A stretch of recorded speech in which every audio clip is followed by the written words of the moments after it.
I'm tempted to suggest that we start and people will keep joining as we continue, because I don't want to take people's time out of the time we have promised to conduct our meeting. The good thing is we have all our speakers here with us already.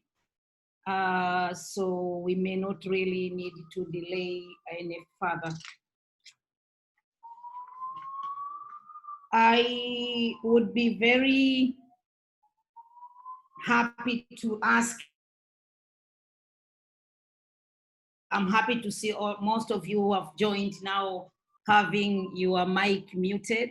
This will help us to increase ability for everyone to hear. But remember to put on your mic, to unmute your mic when you want to speak, and all be part of the camera. When you wish to be part of the camera, please welcome on the camera. I believe it can accommodate all of us. So as you have noted, we will be recording this conversation, not for any reason, but for us to be able to share this with you and all other colleagues who will not be able to participate for one reason or the other. So this will be recorded.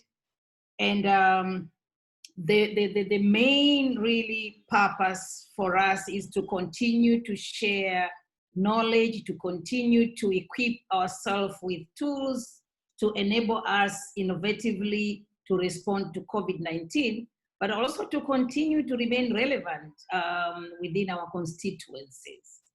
And today we have focused our session around the power of multi-stakeholder collaboration. But we will be hearing experiences from three. I'm hearing myself. Okay, sorry for that.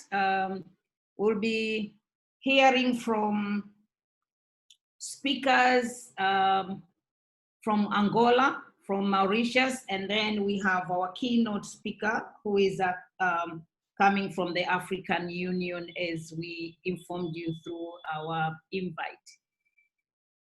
I will not take a lot of time I will not introduce all the speakers at the beginning. What I will do is I will introduce a speaker as I'm inviting them to speak. And if you allow me,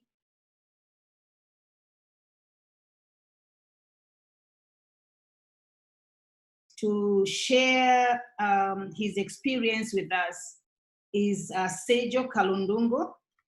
And Sergio Kalundungo is Angolan, but he's also African, very much African. He is a development and international cooperation specialist with vast experience in designing and implementing projects around local economic and social development. He is a collaborator of the Studies Center and Scientific Research of the Catholic University in Angola, which he participates in the production and publication of social reports on annual basis. Sergio is a very active member of Angolan Social and Political Observatory, which aims to analyze the political and social context of the country and present its views about the risk and the potentials broadly, including through the local government authorities. He is a researcher from the Angola's Open Budget Survey that is promoted by the International Budget Partnership.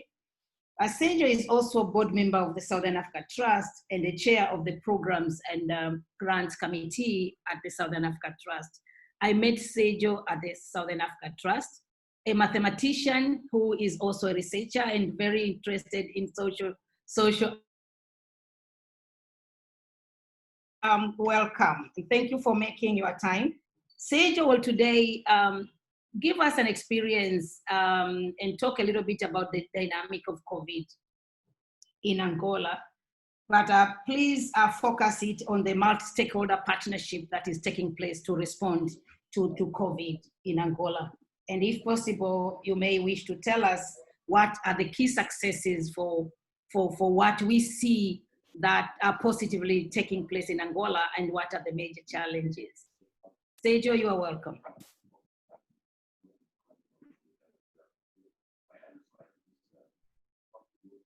You are muted, Sergio. Please unmute. Sorry. Thanks a lot, Stigmata. Hello, everybody. It is a pleasure to stay with you and share a bit from the Angola. The question what you put on the table.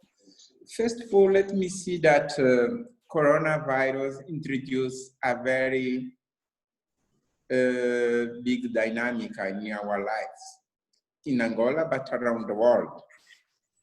So in case of Angola, there are some interesting issues that we noted. The first one, which is not so much positive, is the increased level of poverty. So because it's affected a lot, some of measures taken by the government, even though they are positive measures, but they have direct impact to the poverty because people lost the opportunity to income generation. We also face dynamic negative impact through our health system and in education. You know, many schools, many institutions, which the vocation is education, are closing now, and they are not opportunity for the young people, which are the large majority of Angolans, to continue their life in the schools. But in terms of the reaction from multi-stakeholders, which are very interesting. First of all is the private sector. For the first time in Angola, I saw that the private sector, which theoretically they are more able to compete each other in terms of public health, they outline the role of cooperation. For instance, many of them automatically, in order to be able to continue their operations, they take some measure very interesting. First one was they did some investment in order to ensure the protection of the staff, but also the customer, which is very interesting. Without any support, they take an initiative to invest on that issues. The second, many of them, the large company, they decide to support also the government in terms of money or equipment to deal with the issues. The second group, second stakeholders partnership was very interesting, was among the political force, mainly in the parliament. When the government decided when the option was, okay, let's go to lockdown, there was heavy forces in the parliament, they agreed to do that. They realized that maybe COVID-19 is more important than our fighting against COVID-19 is more important rather than our division, our political division. Was interesting in country like Angola because always we see that when they go to the parliament to take some decision, they are extremely divided. But now they are so unity. For the first time, we saw the majority of them vote some measures, so they become very consensual. The last characteristic in stakeholders is related to the civil society actors. I think they reinforce the commitment. The people, what was important was in the beginning, in the first phase of lockdown, the state put a lot of policies and the army on the street. And we facing some challenge related to power abuse. And it was interesting, the reaction, the society reaction. The majority of people condemned that, visibilized through the social media what happened. And the interesting reaction from the executive was they put those guys in the court, they judge them and they responsibilize them. So the level of power abuse reduced so much. So what I faced new was the importance of cooperation between the different actors in private sector, the unity in terms of political force in the parliament, and strengthening the commitment from civil society. Those are the three main positive aspects what I faced during the COVID-19 crisis here in Angola. What are the challenges? I will start with the challenge. The challenge is that COVID-19 arrived in our country in the period that the level of vulnerability was so high. You know that the majority of Angolan lives in the urban area, but lives in the urban area in many African countries, meaning for the majority of those we consider living in urban area, who are those who live in slums without any sanitation facilities, without electricity, without water. As you know that the main recommendation is stay home. So the people there don't have a condition to stay home, to relax in home or to do remotely work. The second recommendation is please clean your hands. So without water, it's very difficult. According to the statistics in Angola, the majority of people doesn't have access to the clean water. So what does it mean? So those kind of challenge was previous than the COVID-19. Another challenge is regarding to our economy. The majority of economies is in Africa, you suffer a negative impact. But in case of Angola, those trend was before COVID-19. Our country, we are so dependent to the oil sectors. So what we face,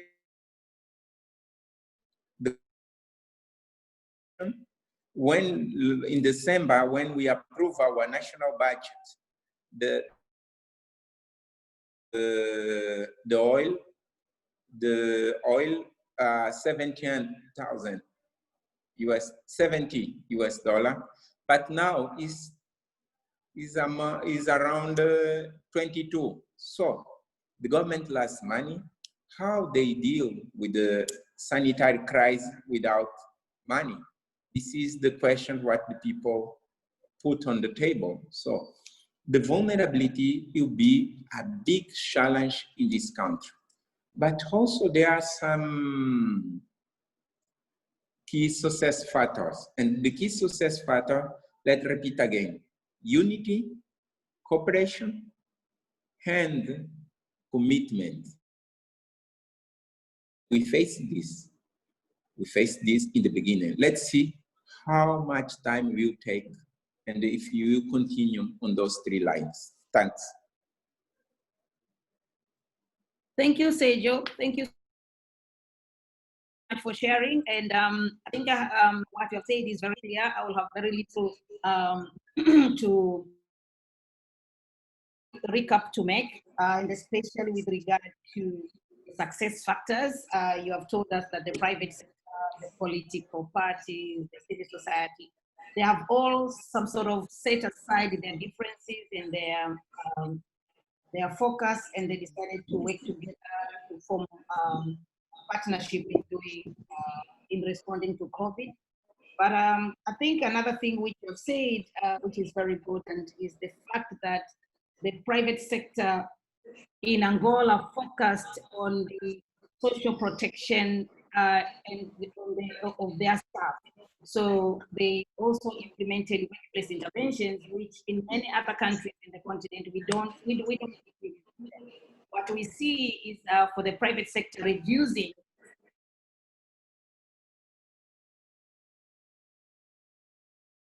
increased number of unemployment.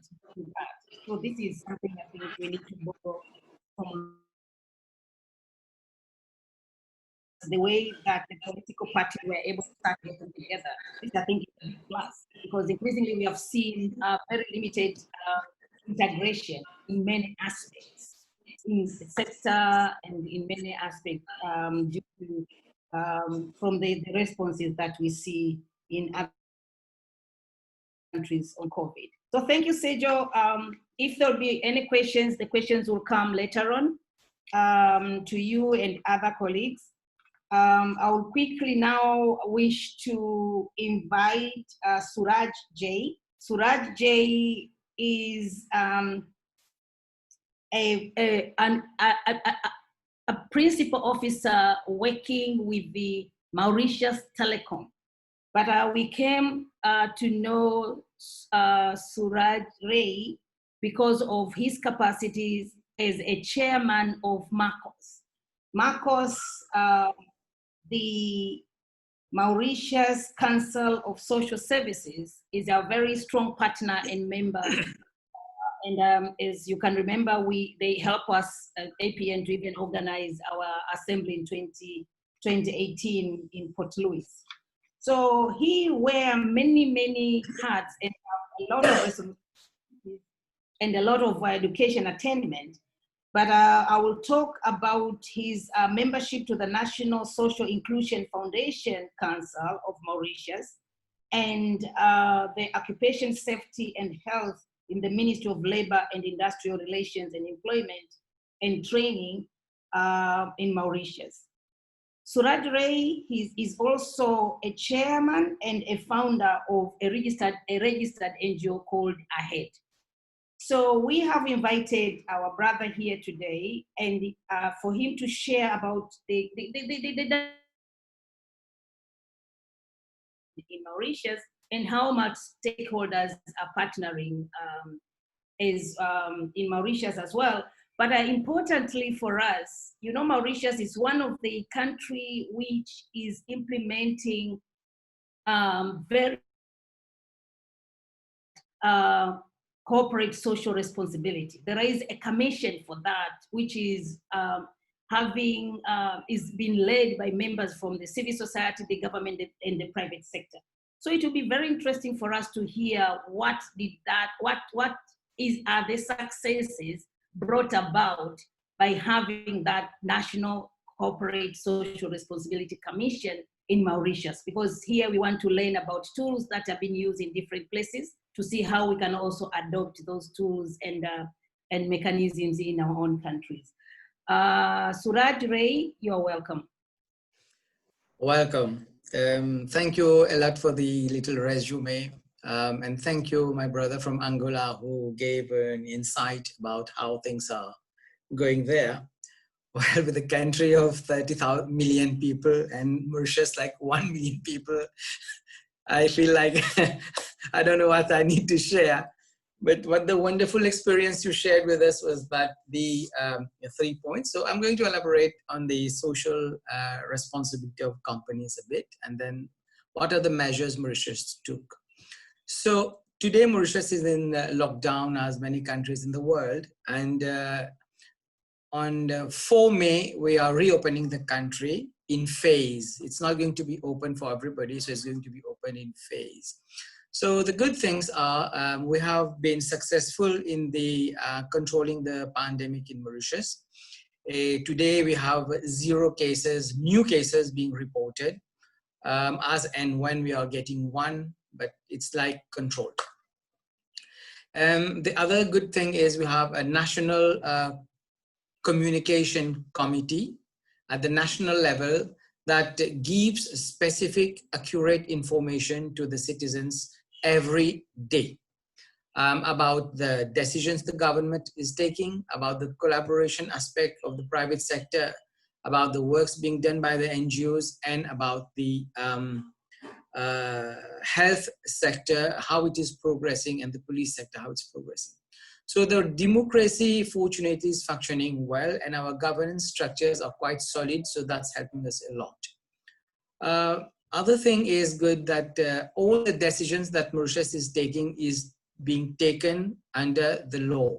So it's gazetted in advance, and then the decisions are taken so that there is no legal problems.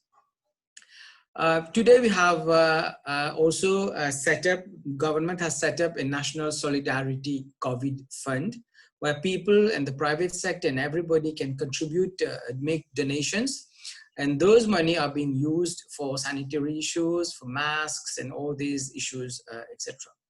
Schools are shut down and we are having online. The good thing in Mauritius also is we have good connectivity and the essential services are working. I heard my brother say that you can't wash your hands with water, and that was one of the concerns we also expressed, because in Mauritius also there are a few posh little areas where we have the vulnerable people don't have access to water, and that creates big problems. So on the very second day of the confinement, that was on 23 March, the confinement started. On 24, there was a huge national committee. So they are ensuring that water, electricity, telephone, and health services are working 24/7 so that everybody is going to get access to that. Now, the other problem we got that the influx of people coming in and out of Mauritius, like Mauritius is a tourist hub. So what we did, we closed the borders, and the problems with the borders came that all the compatriots that were outside were not able to come to Mauritius. So we had to put planes to their disposition so that they could come to Mauritius. But then the rules were so strict, and it was good that it was so strict, so everybody went in automatic quarantine. So the problem started with space and hospitals. This very quickly. Let me tell you that we have a national committee that is looking at this, not the government per se, but the cabinet is functioning. So what they did, they decentralized the hospitals. They created special COVID hospitals, special flu clinics, pediatric services. They just segregated it in that people who are getting symptoms from COVID-19 were not contacting those people with other normal health issues. And dramatically, the quantity of people going to hospitals have reduced to practically nil, and that's very good. The private sector and the public sector, so collaboration went like this. They collaborated in providing space for quarantine centers. They provided facilities after being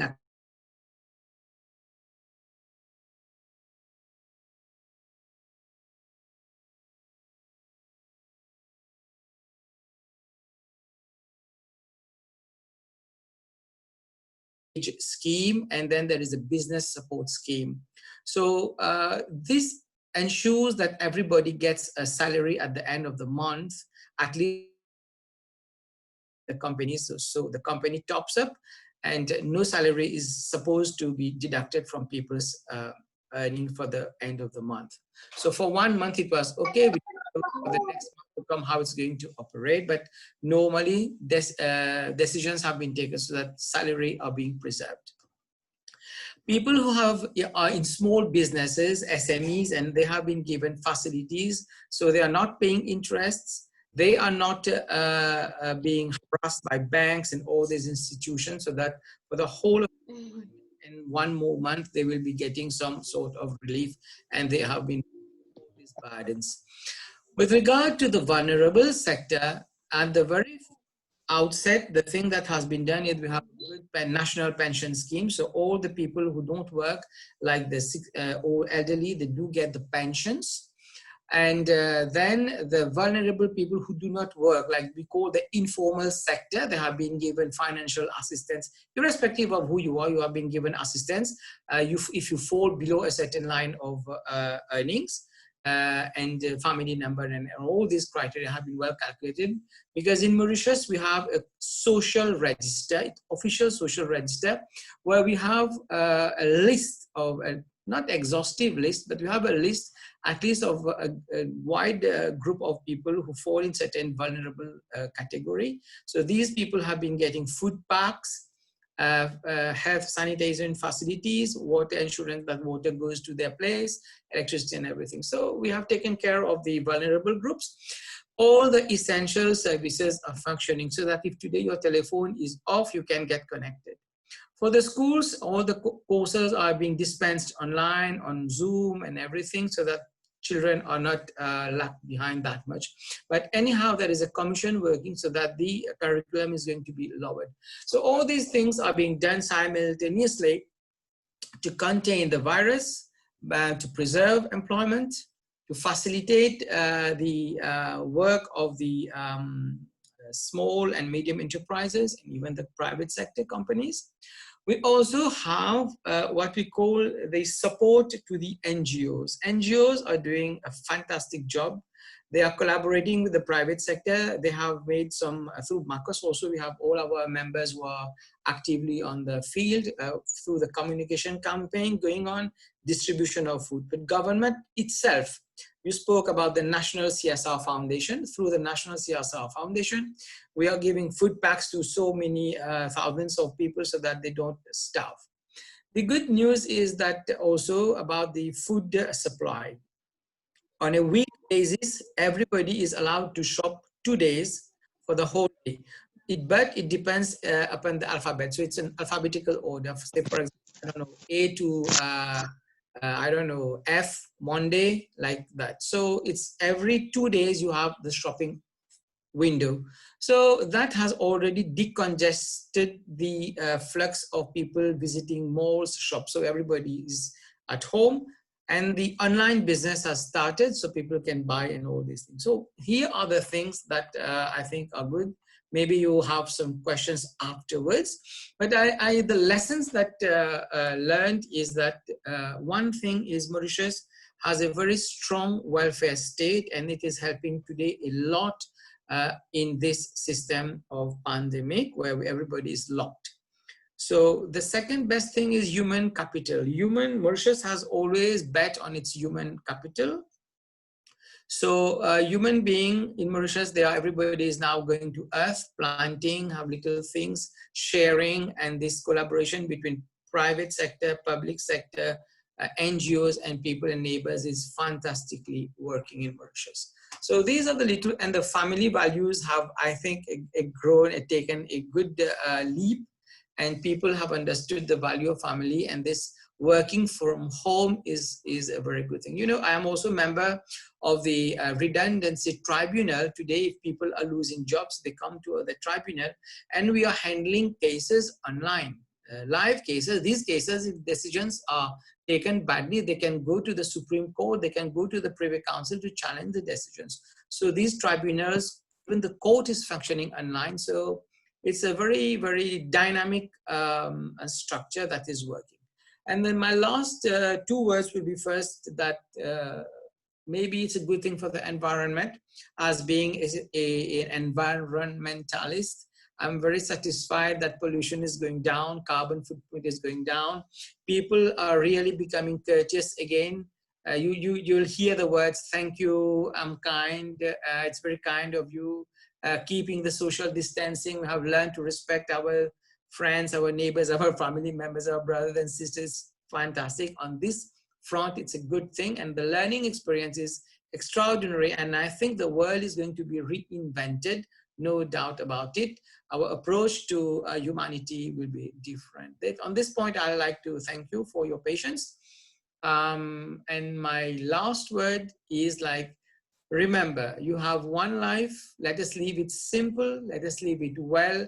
Let us leave it with our brothers and sisters for the progress of humanity. And let us respect the nature. That's it. Thank you. Thank you, Suraj. Thank you so very much for sharing. Wow, there is a lot that is happening in Mauritius for us to learn from how can we work together with the government and private sector, especially from where we sit as and African philanthropists. How can we work with the government and private sector to respond now, but also to start thinking about rebuilding? And that was very powerful, a very, very powerful sharing. Taking cases online. May I share one little thing I forgot? Maybe it's very important. We were speaking about the collaboration. Sorry, I'm taking time. That's not mine. I'm very sorry. It's that the local relationship is very excellent, but the international relationship also is very interesting.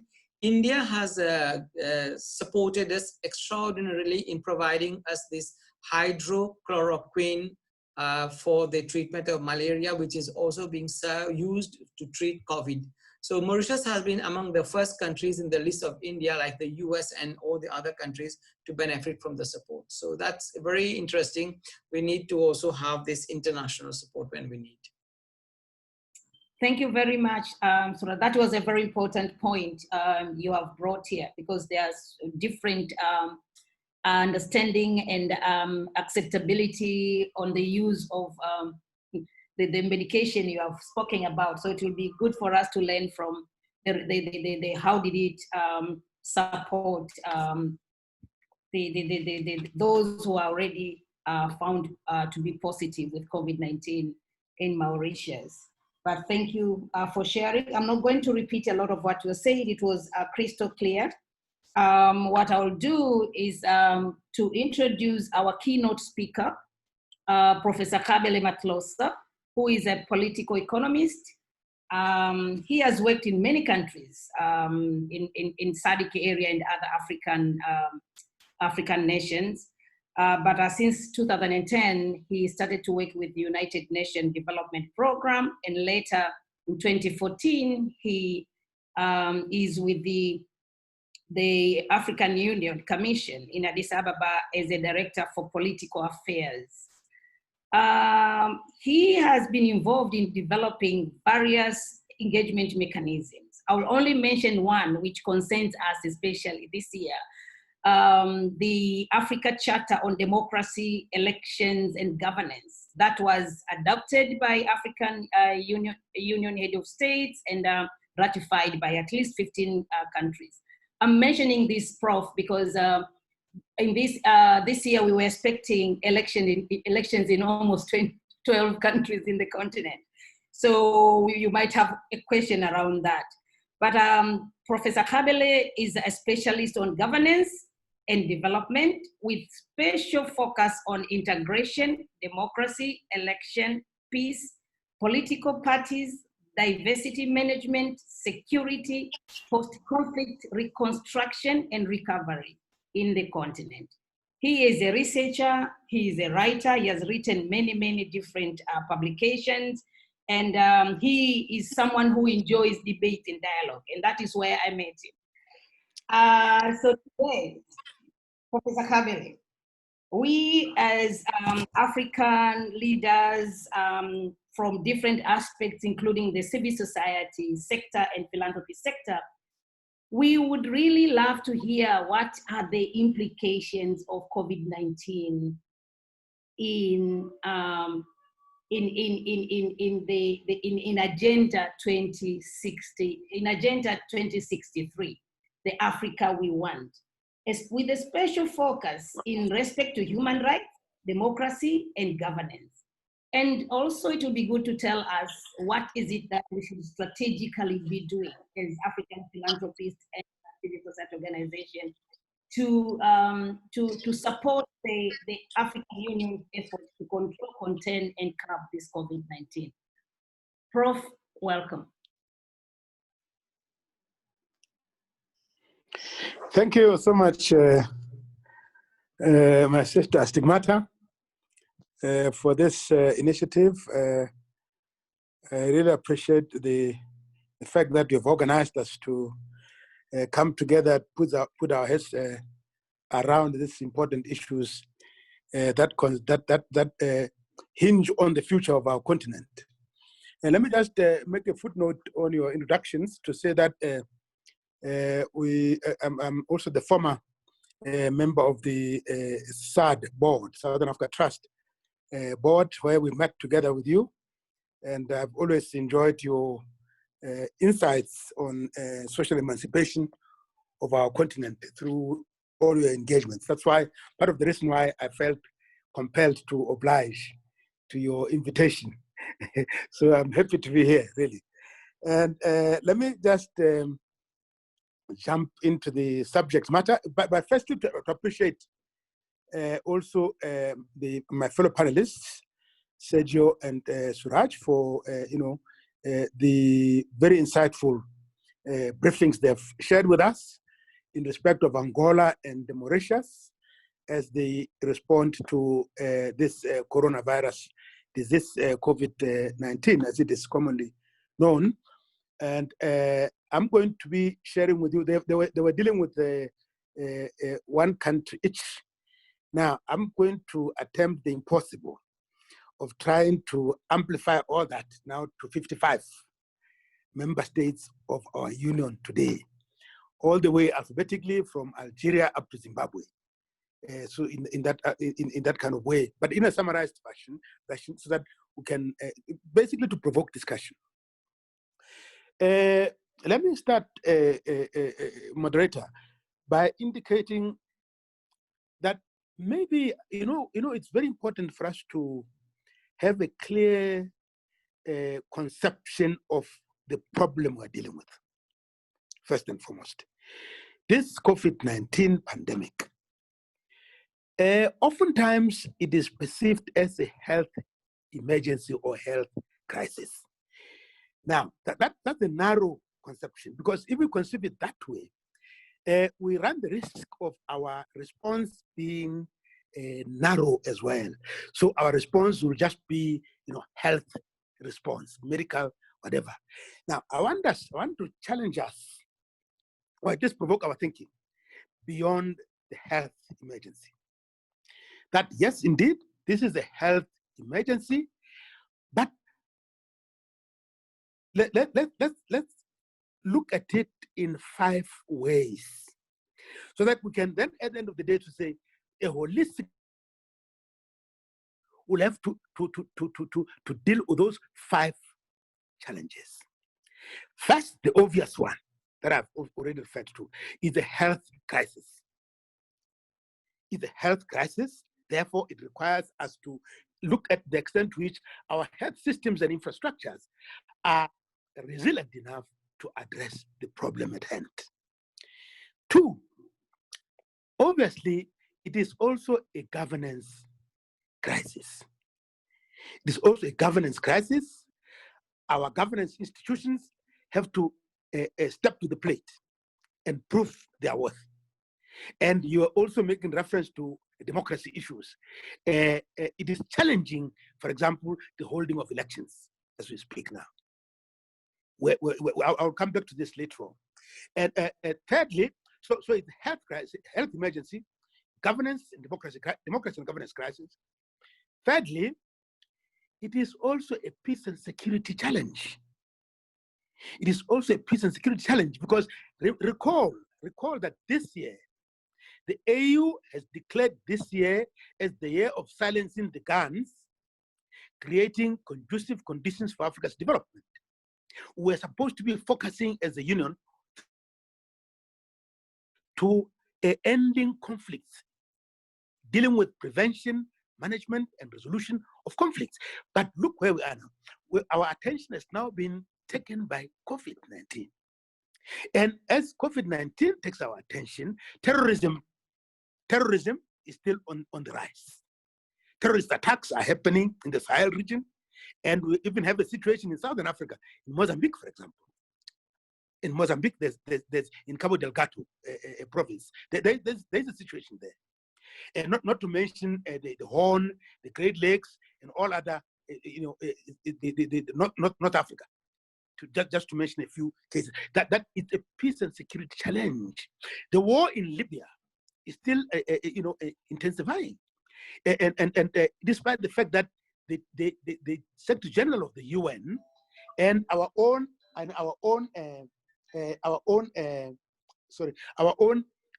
chairperson of the African Union Commission, they jointly made a call for cessation of hostilities in the context of this virus, so that focus could go into peace building, focus could go into addressing socio-economic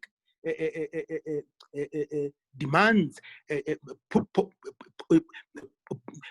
to the countries affected to address these issues.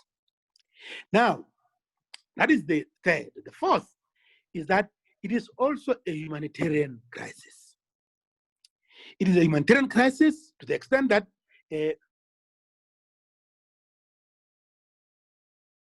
vulnerable groups, in particular refugees, internally displaced persons, retainees, asylum seekers, and migrants. Yesterday, we had a very interesting session of the Peace and Security Council of the African Union dealing with the impact of COVID-19 on these vulnerable groups. And communicate that's coming out on that session. And in fact, interestingly, in that session, the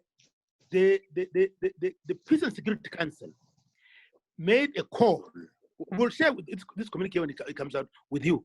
It made a call that the African philanthropy and civil society are called upon to join the AU in its response to COVID-19, in particular in addressing vulnerabilities of these marginalized groups, refugees, IDPs, and IDPs and migrants.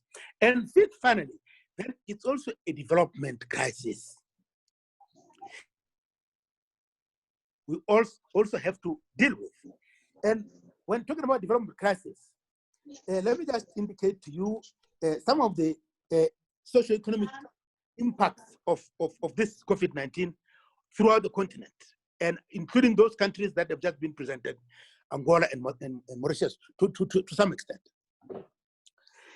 What we have seen are the following. There's a considerable decline in economic growth. There's a considerable decline in economic growth from the original projected rate of 3.2% to 1.8%. That's massive. Two, there's massive job losses, deepening poverty, hunger, and inequality. It's clear across the board. Three, there's shrinkage of revenue from tourism, airline, and hotel industries. This is happening. They're not operating. Fourthly, there's a decline in export volumes, obviously. And there's decline of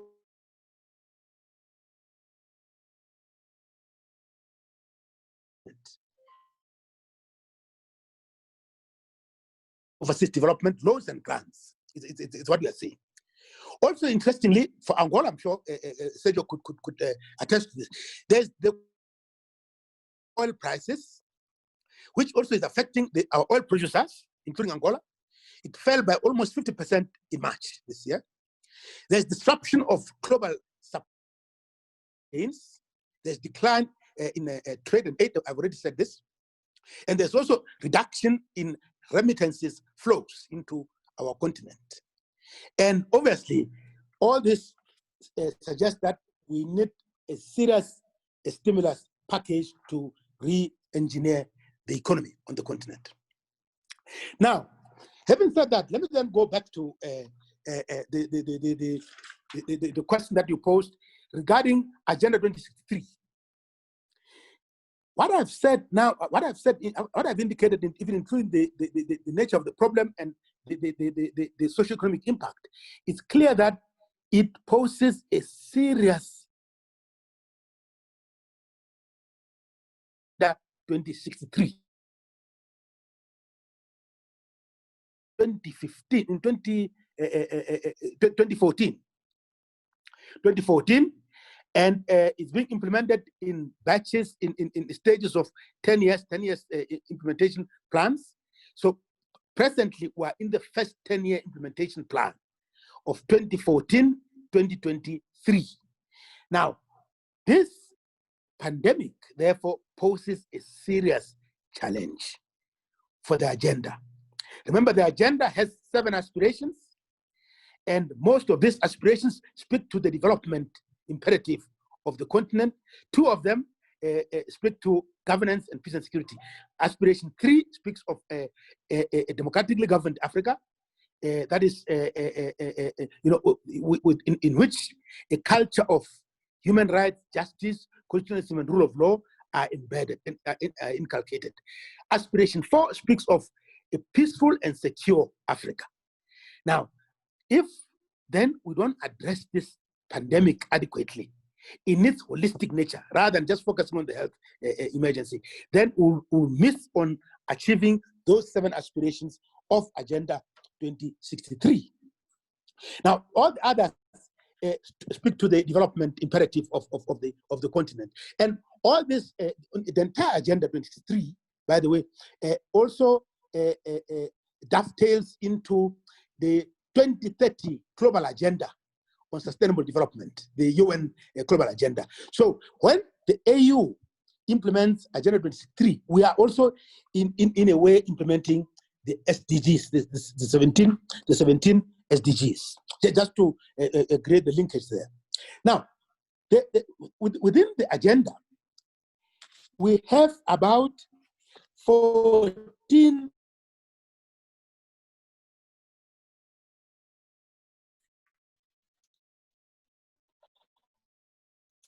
flagship projects. And to them now, the impact is going to have on the Agenda 2063, including its flagship projects. One is of an integrated high-speed train network. It means that with the borders closed, that is also going to be put on ice. We have the second, the Grand Inga Dam project, that is also affected. 3, we have the Continental Free Trade Area, that was supposed to be launched, in fact, in July. It has been put in abeyance also. That's the 3rd. The 4th, we have the Pan-African Virtual and E-University. Pan-African Virtual and E-University. This again may be affected, but not so much, given that it's going to be virtual and an e-training program. 5th, we have the African Economic, which was launched in Mauritius, actually, in 2017. It was launched in Mauritius in 2017. Not clear how far this is going to go. We have the Single African Air Transport Market. That's the 6th. Single African Air Transport Market. Now, you agree with me what I've just said about the airline industry. This is seriously in jeopardy. Importantly also, 7, we have the free movement of persons and the African passport. The free movement of persons and the African passport. Now, look at the borders being closed, and no travel, no free movement, no travel, and all that. Now, this is affecting adversely this protocol on free movement of persons and the right of residence and right of establishment in Africa. The 8th, you have the continental financial institutions. 9, you have the Pan-African E-Network. 10, you have the silencing the guns by 2020. That's the idea I was talking about earlier on. And now our focus is on COVID-19. And then we have to find a way of also being able to focus on the theme of this year, which is silencing the guns. So we have to attend to 2 major challenges in one single year. 11, we have the African Outer Space Policy and Strategy. 12, we have the Great Museum of Africa. Just listing them for information. 13, we have the,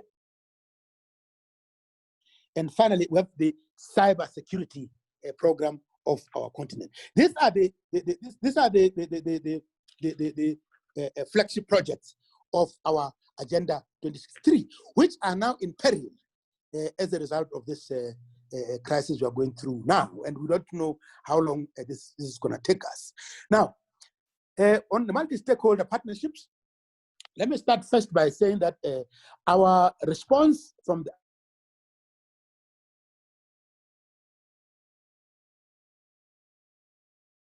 this control and prevention is based in Addis Ababa, Ethiopia, and it is the one that is leading us in our response within the Department of Social Affairs of the African Union Commission.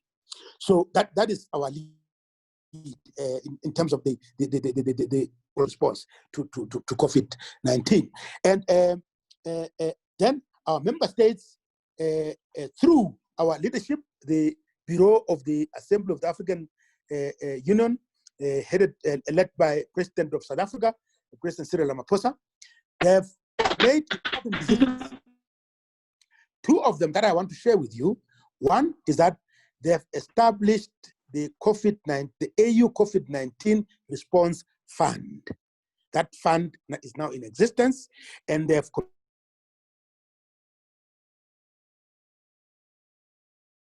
kickstart the fund, and they are also and as part of that, they have also established an envoy, high-level envoy of 5 personalities to mobilize resources for Africa to supplement the fund.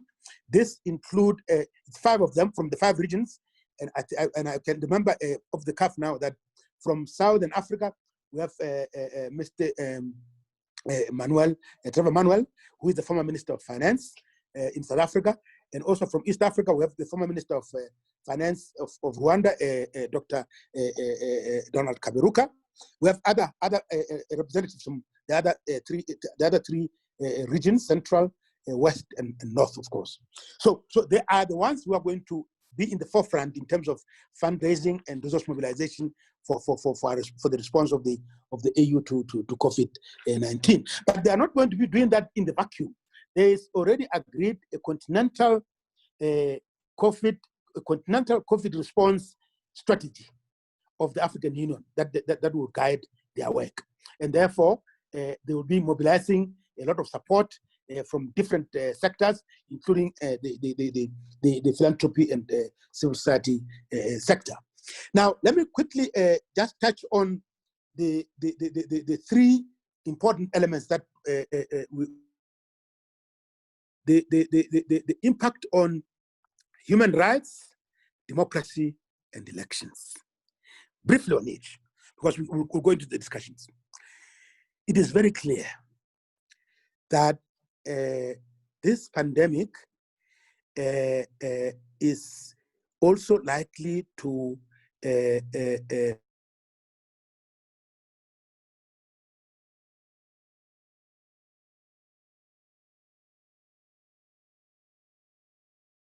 much of the response, much as it has also involved medical with deployment of the army, within societies, and therefore this risks human rights abuses if the army and other security agencies do not restrain themselves in terms of their responsibilities vis-a-vis the containment of the spread of this COVID-19. So that's an important element to capture. So our response there, our recommendation there, is that all responses should be based on the protection and promotion of human rights, especially the rights of the vulnerable, women, children, youth, girls, etc., etc. And I noted that actually you're going to have another webinar on the 7th of May, I think, focusing on women and girls. We'll be interested in that if possible at all. Now, that's the human rights component. So that we are proposing that all responses should be human rights based. Now, on democracy, this year alone, we're supposed to have 20 elections. There were 20 elections scheduled, including Tanzania, I think. Now, it is unclear how we're going to proceed, because some countries have already started postponing elections. Where I am now, in Ethiopia, the elections have just been postponed. We don't know the new date, and other countries may follow suit to postpone elections. Others are actually holding elections despite this COVID-19. Guinea just held its election recently, and Mali election recently. So we need to manage this carefully. Of course, whether countries hold elections or they don't, from the African Union, we are very clear that it's a sovereign decision of the member states. So, but what we're recommending though is that whichever way, whether you hold or you don't hold, make sure that we are in a situation where we are containing, controlling, and curbing COVID-19 systematically as a collective. Now, on governance, the key issue is how we're going to ensure accountability and responsiveness of government actions. This calls for important checks and balances between and among the executive, the judiciary, and the legislature when they put in place responses to COVID-19. In those countries where they are declaring states of emergencies, for example, we have seen a worrying trend where now the executive takes a lot more powers and imposes policies without resort to the legislature, or rather to the legislature for endorsement. So we need to be mindful of that and be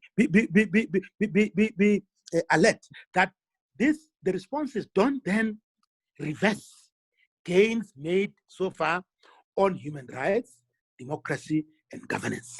Now, what is the role of the philanthropy and the civil society organizations?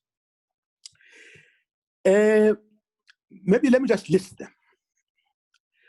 I think that, first before I list, let me make an important observation that this pandemic requires a collective response, and not response only by the governments. Remember, I said the African Union has 55 member states. Those are 55 governments. They alone cannot contain this without, a collective without broader involvement, broader participation, and inclusiveness that is taken into account. In other words, there is need, therefore, for state and non-state actors to work together in a strategic alliance to contain this pandemic and ensure that lives are saved. So that's the observation I want to make before I then list what seems to come to my mind with respect to the specific roles of the philanthropy and civil society organizations. One is that we already have, as the African Union, the continental response strategy, as well as the COVID-19 response fund. Now, it behoves all of us, the state, the private sector, philanthropy, CSOs, non-state actors, to find a way of contributing in one or the other to these mechanisms, the fund as well as the strategy. That's number one. Number two, and by the way, I indicated that we already have the 5-person high-level envoy appointed by President Cyril Ramaphosa as the chair of the African Union, including Kaberuka and Trevor Manuel. Now, these are the people who are going to champion the resource mobilization. So it will be important for civil society and the philanthropy sector to be closer to this process and these people who are going to be mobilizing resources too. What we are doing now actually is what we would encourage: knowledge sharing, analysis, and information dissemination, which is what we are doing now. And we would encourage, if possible, where possible, time permitting, and our schedules allowing, we would love. So that's number two: knowledge sharing, knowledge management, information sharing, communication around this together, so that we don't communicate in silos. The AU should not be communicating alone. We should be communicating together with the philanthropy sector and the CSOs on Africa. And by the way, this union is supposed to be a union of the people, not a union of governments. That's the vision. It's supposed to be a union of the people. Therefore, as we interact with you like this, it's a way of ensuring that people are at the center of the vision of our Agenda 2063. Thirdly, the third issue, which relates to philanthropy and CSOs, is that we need to also be in a position to engage at various levels. I'm happy that we have the colleagues from Angola and Mauritius briefing us. These are very refreshing insights, but we need to be engaging at various levels. At national level, let the philanthropy sector engage governments on a regular basis in all 55 member states. That's one. Second level, the regional systematically the regional economic communities in our different regions, ECOWAS in Southern Africa, ECOWAS in West Africa, SADC in Southern Africa, East African Community in East Africa, IGAD, COMESA, you name them. So to ensure that these engagements are systematically institutionalized at various levels. And of course, then at the AU, at the continental level, you engage with us here in Addis as the headquarters of the African Union. Now, fourthly, we also should not forget that this is also an international issue. So the philanthropy and CSOs should also engage the international community in a big way. The UN, for example, the UN is an important actor to engage so that we are all at the same page in terms of messaging, as it were. And talking about engage the international community, by the way, there's an initiative which I would like to bring to your attention. There's an initiative that the AU has just adopted this year during our summit in Addis Ababa in February. It was championed by Nigeria, the President Buhari, Muhammadu Buhari of Nigeria. We have adopted the Common African Position on Asset Recovery. Common African Position on Asset Recovery. These are assets that have been illicitly, transferred to, other countries, in particular countries of the North, that Africa has to reclaim. And these are some of the resources that we need also in terms of addressing this pandemic. These are illicit financial flows that have gotten to, to the industrialized North, to the detriment of our continent. So we're also inviting the philanthropy and the CSOs to join hands with the African Union in dealing with illicit financial flows and bringing these resources, because these resources will come in handy. Because after COVID-19, we're going to be still faced with a serious socio-economic crisis. Socio-economic crisis with public debt, even skyrocketed, public debt, and also even owing international financial institutions that are going to assist us. So we need to be mindful of this, that we need extra resources. So illicit financial flows. Finally, Madam Moderator, and this is an important point, and I want to build on my two panelists. They raised this, the issue of post-COVID, because I think we need to find a way, as we are addressing the present, reimagining the future post-COVID. It's very clear that it is not going to be business as usual in terms of policy, socio-economic policies in particular. It's not going to be business as usual. It's very clear that the policy post will be more than we have ever seen. They will be more humanistic. Therefore, in the language of Southern African countries, the spirit of Ubuntu is likely to take center stage, which is a good thing.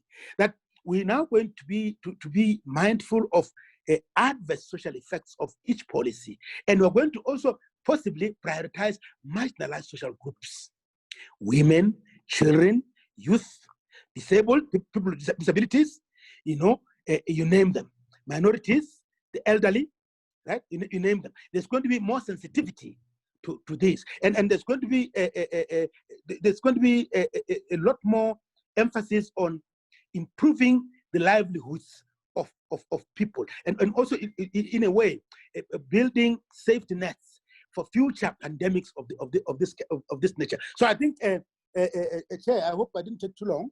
I want to just put a full stop here so that we can engage in a fruitful dialogue. Thank you so much.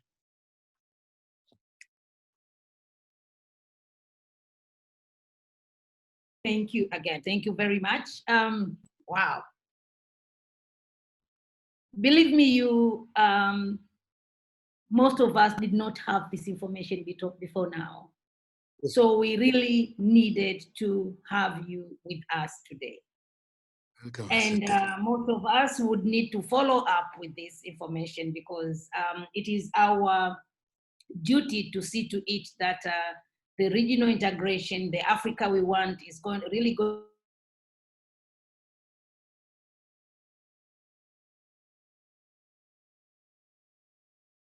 for us.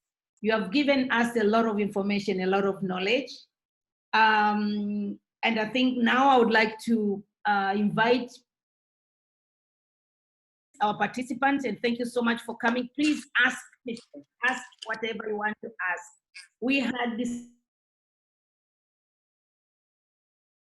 conversation to start from the country, from the nations, just to remind us what is happening at the national level, and then at the regional level to see how can African Union considering the context and context specific and affairs of all these 55 nations. And we are doing this because why? Africa Philanthropy Network has decided to set as its mission to reclaim the power and elevate various practices of African philanthropy. And that are based on the values of Ubuntu. Thank you very much, Tate Kamile, for mentioning Ubuntu, basing on the values of Ubuntu, basing on generosity. Yeah, I am because you are. So please, colleague, you can ask the questions you want to ask now. Don't leave those questions with you. And if you want anything for next time, you can also mention on the chat, or you can give those propositions now. You are welcome. First. I've raised my hand, Stigmata. You're welcome, you're welcome. Thank you. I would really like to thank all the presenters for the good preparation and the good presentation that they have done. I would like to ask the last speaker, who actually made a very good presentation, and a lot of information shared by him is actually very relevant and pertinent in making us understand and also be able to question in our own country. We see things are not working in a way that is coordinated and so forth. So my question actually, share with us some few tips in case if the government is not keen to collaborate. There are countries whereby the government has taken over the response to COVID-19, and they may be very difficult to effectively and substantially be part of the response. They can do just decorational engagement with the civil society or private sector, but it's not, they are not actually opening up the table for substantive engagement. So I would like him to share with us some few tips which we can actually use in our own countries to persuade the government and to follow with them up, such that we are all taking part in finding solutions and in addressing this COVID-19 together. Thank you, Stigmata. Thank you. Can you mention your name and your organization, please? My name, okay, my name is Victoria Lihiro. I am an academician. I teach law at the Faculty of Law of the Open University of Tanzania. And I also am a founder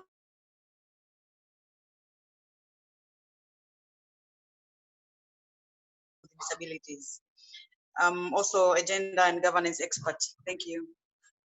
Thank you, Victoria. Prof, do you want to respond to this first, or you want us to collect? Yes, can we have a couple of more? Okay, fine. If it's okay. Yeah, so who else? Sorry if I won't see your hand. It's also, you know, some of us were born before technology. Who else? Jelile. Okay, you're welcome. Okay, thank you so much, Doctor. My question is not far from the previous speaker. I just wanted to ask, following my observation that the whole process of handling COVID-19 responses has been centralized. So I would want to know what would be the best approach to make this process more decentralized and more inclusive, so that even civil society participation is also acknowledged. But also,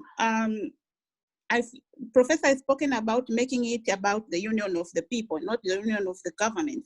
But how can this be possible in a circumstances where the process itself is so centralized, and the nature of the disease itself has made it a defense to decentralize the process? And my name is Jelene Fuko from Tanzania. I work with Tangible Initiatives for Local Development Tanzania. Thank you. Thank you. And Prof, because I don't want to lose an opportunity of someone who had jotted down the question on the Yes. chat. So let me read it quickly. Yes. Have our colleague Joel Okwemba from the East Africa Philanthropy Network asking Professor Kabele, what opportunities does COVID-19 pandemic offer in 1, the continental integration agenda, 2, the youth and innovation, this one is long, 3, education and digital learning, 4, food security and domestic industry and production. Thank you.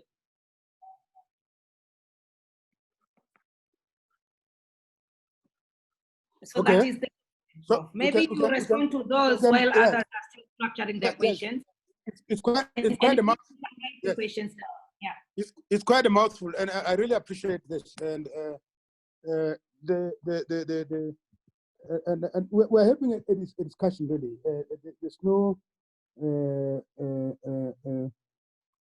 There's no gospel truth that I'm sharing. We're having a debate.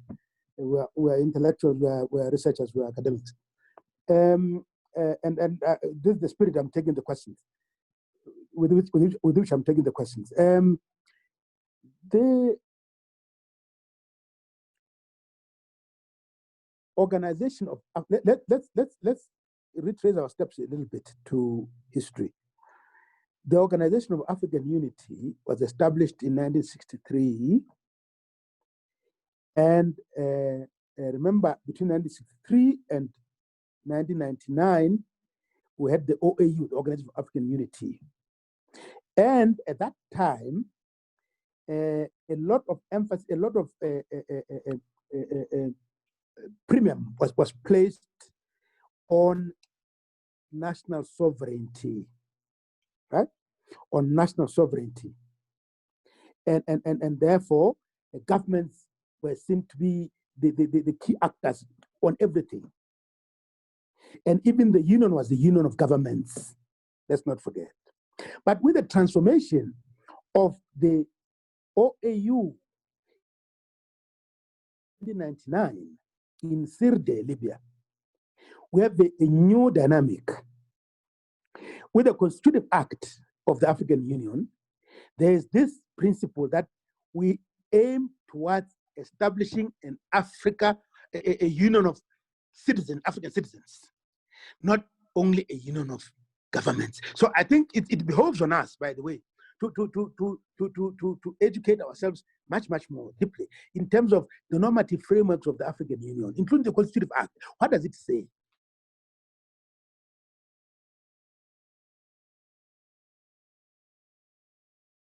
point. For me, that's our entry point. That's our entry point. So that even when we engage at national level, at regional level,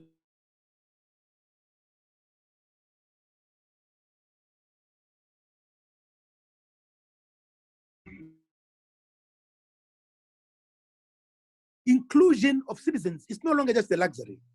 It's not even it's something that you're supposed to be begging for. African Union normative frameworks now. So for me, let's start there. So opening up, and then of course at national level, it depends on what are the legal permutations and parameters that exist that allow civil society to engage actively and more proactively. So that will be my take at the question by Victoria and Islam also. I can't remember her name, but I think on your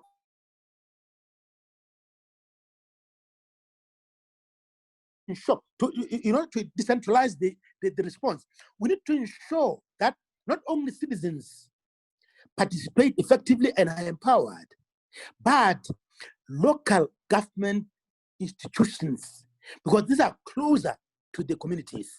Local government, local authorities are given enough resources, are empowered, but as we do that, let's be mindful of corruption also. Let's be mindful of corruption. We have to be very alert and vigilant that corruption doesn't take over these resources. Local government authorities and organized citizen formations, in particular at community level, that they're active and they're allowed space in the response. So that we might take on 1 and 2. On 3, that was quite a mouthful. What opportunities? Because this is what I was trying to do at the end of my briefing, to say maybe there's a silver lining, there's a silver lining. So we shouldn't look at the darker side of the crisis, but crisis also, by the way, across the world historically, it is proven that crisis, yes, it may be painful, but crisis always has a silver lining that we can exploit.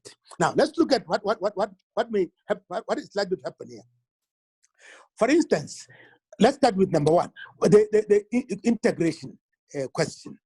That we have the Continental Free Trade Agreement now, free trade, the CFTA, which is now not yet come into force formally, because it had to be postponed. We're supposed to have it in force by July. It's going to be pushed to later in the year. But the office now exists in Accra, Ghana. It exists in Accra, Ghana, and the head of office is there, and they are ready to roll anytime. So if we take advantage of the pandemic, we need to realize that the sooner we accelerate integration of this continent, much the better.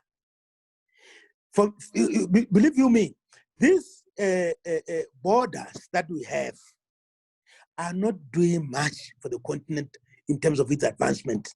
I'm not talking this as a Pan-Africanist. They're not doing much. Even to the extent that people are even talking about the United States of Africa, the integrated Africa, even with a single currency, with a central bank. Now, imagine if we were one country. Remember, let's not forget, we have a population of 1.2 billion. 1.2 billion. China has 1.3. It's one country. Now, imagine if we were one country, our response would have been even much more efficient than when we're looking at the response by 55 member states. That's my projection for the integration. Yes, youth, and here I will include also women. Youth, women. I think that youth constitute more than 70% of our population on the continent. Women constitute more than 50%. And therefore, it's an opportunity for us to recognize women much better, even in terms of decision making. in government institutions, in the three layers, the executive, the legislature, the judiciary, much more importantly. So we need to recognize that. Youth also, but also other marginalized social groups, the people with disabilities, and other vulnerable groups. So it's important to prioritize them. And this is why I was saying we have a silver lining of the Ubuntu, philosophy coming more to the center stage than the individualism,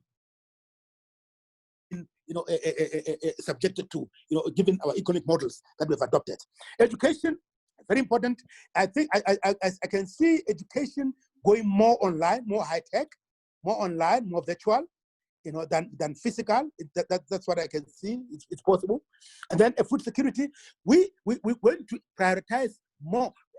Over the years since independence, our problem, our dilemma on the continent that has always constrained our economic advancement has been prioritizing industrialization.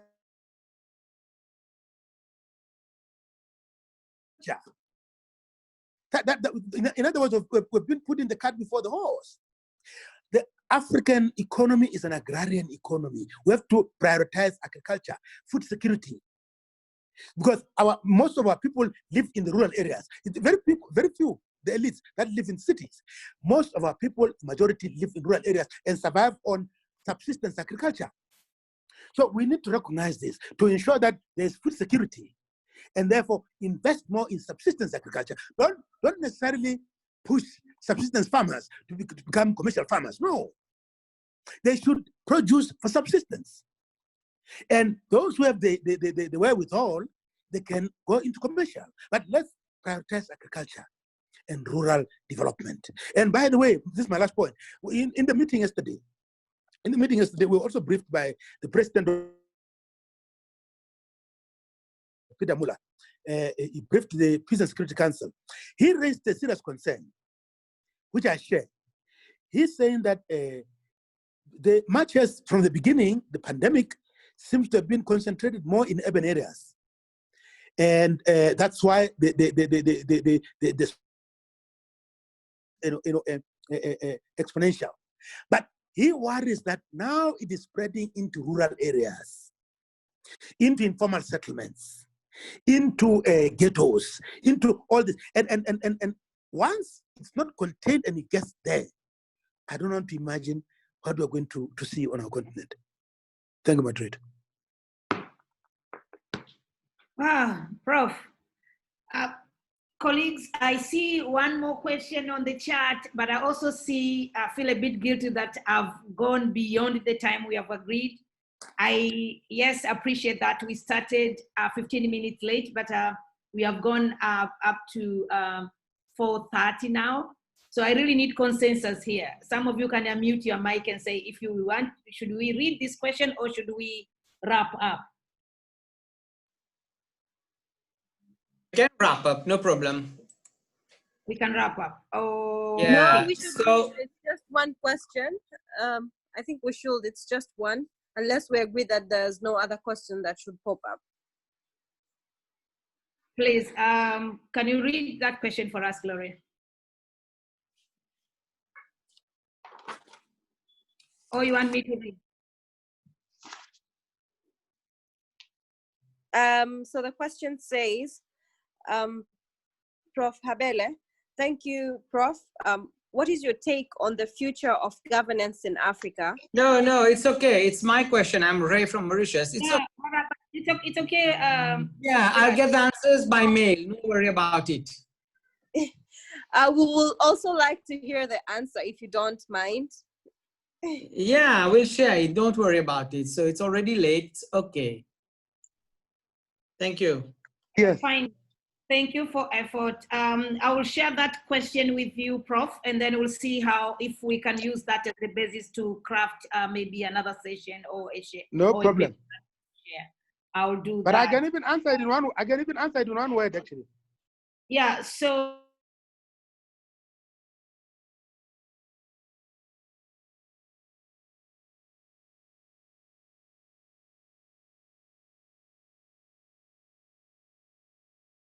Is that our governance post-COVID to be more mark my words, more developmental and socially inclusive. That's all I can say for now. And then we can take the debate forward later. It's going to be more developmental and more socially responsive. That's the word. More developmental and more socially Right. in the past. Prior to COVID. Thank you. Thank you so very much. Please join me to, first of all, thank the participants who have been here and asked.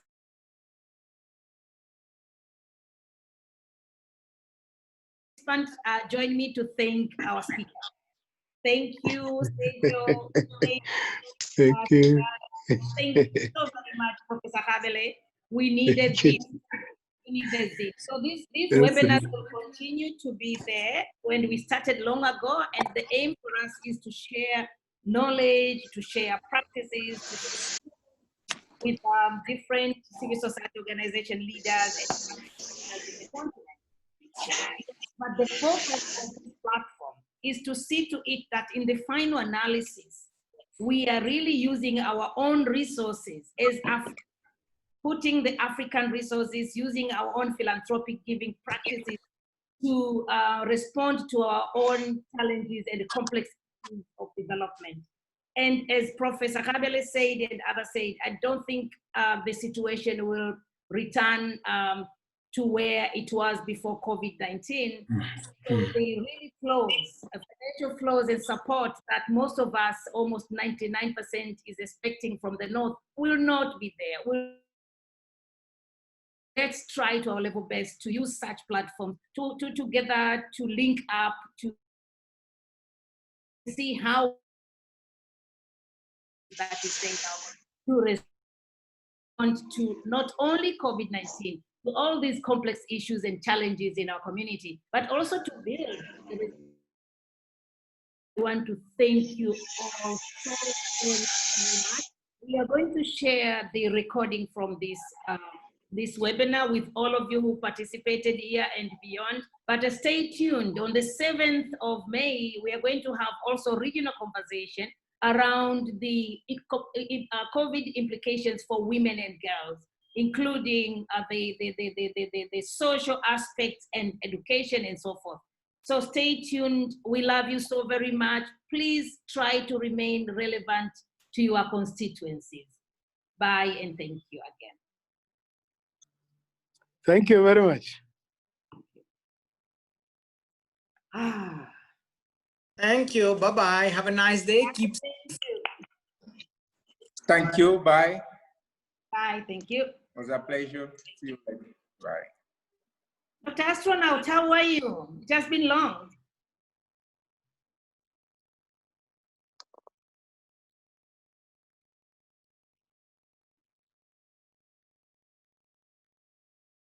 It seems she's not there, Stigmata. Okay, that's fine. Victoria, thank you for participating and thank you for the good question. Asante sana kwa kunitumia link, maana nisingeona. Unaendeleaje? Salama na shukuru. Tutaendelea kuwasiliana. Hamna shaka. Na tutakupa feedback ya ile nani yetu nyingine. There's no problem. Bye. Thank you so very much. Asante sana.